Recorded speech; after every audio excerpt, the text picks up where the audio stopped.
മമ്മൂട്ടി മമ്മൂക്ക ഹേ இந்த പടത്തിൽ. ഇനി അവര് ശരിക്കും വിചാരിച്ചിട്ടുണ്ടാവോ? അങ്ങനെ വിചാരിച്ചിട്ടുണ്ടാവോ? ഉണ്ടാവോ?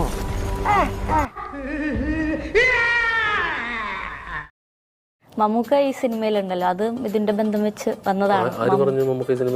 അങ്ങനെ നമ്മൾ കേട്ട പോലെ.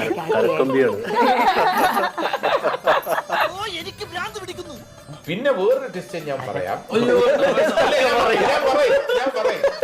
ഒരു സൗണ്ട് നല്ല പരിചയമുള്ള ഒരു സൗണ്ടാണ്. അത് മറ്റേ മിക്സിംഗ് എഞ്ചിനീയർക്ക് എന്താണ് പ്രശ്നം പറ്റുന്നത്? ഞാനത് ട്രെയിലർ ഇറങ്ങി കഴിഞ്ഞപ്പോഴാണ് ശ്രദ്ധിച്ചത്. ഗ്ലിച്ച് വന്ന കാര്യം.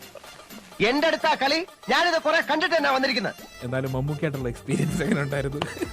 ജയറാമേട്ടൻ പറഞ്ഞായിരുന്നല്ലോ ഇന്റർവ്യൂല് 57-58 ദിവസം ഞാനും ജയറാമേട്ടനൊക്കെ ഒരുമിച്ചുണ്ടായിരുന്നു. ഞങ്ങള് കണ്ടില്ല. ഞാൻ 52-54 ദിവസം സെറ്റിൽ ഉണ്ടായിരുന്നു. അന്നൊന്നും കണ്ടിട്ടില്ല. കോടതി മുൻപാകെ സത്യം മാത്രമേ ബോധിപ്പിക്കൂ. അല്ലെങ്കിൽ ഞാൻ സത്യം മാത്രമേ പറയാറുള്ളൂ. ഞാൻ മൂപ്പരെ കാണാൻ അങ്ങനെ വല്ല ഉണ്ടെങ്കിൽ ഞാൻ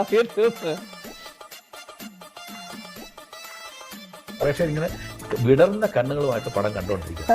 1000 ട്വിസ്റ്റ് അങ്ങനെയൊന്നുമില്ല. 10-15 ട്വിസ്റ്റ്. കഥയിൽ പ്രതീക്ഷിക്കാത്ത, തിരക്കഥയിൽ പ്രതീക്ഷിക്കാത്ത, സംവിധാനം അല്ലെങ്കിൽ ആഖ്യാനത്തിൽ പ്രതീക്ഷിക്കാത്ത സർപ്രൈസ് എലിമെന്റ് ഈ ചിത്രത്തിലുണ്ട്. ഇവിടുന്ന് എന്തോ ഒരു ടെക്നിക്കൽ ഗ്ലിച്ച് കയറിയതാണ്. ഇനിയിപ്പോ 2-3 ദിവസം കൂടിയല്ലേ ഉള്ളൂ. അപ്പൊ നിങ്ങൾ തന്നെ കണ്ടു നോക്കൂ, ഗ്ലിച്ചാണോ ഗ്ലിച്ച് അല്ലേ എന്നൊക്കെ നിങ്ങൾക്ക് തന്നെ വിലയിരുത്താലോ. അപ്പൊ അത് കിംവദന്തി മാത്രമായിട്ടിരിക്കട്ടെ. ഇറങ്ങട്ടെ, സിനിമ ഇറങ്ങട്ടെ എല്ലാവരും. Fasten your seat belts and get ready for surprises.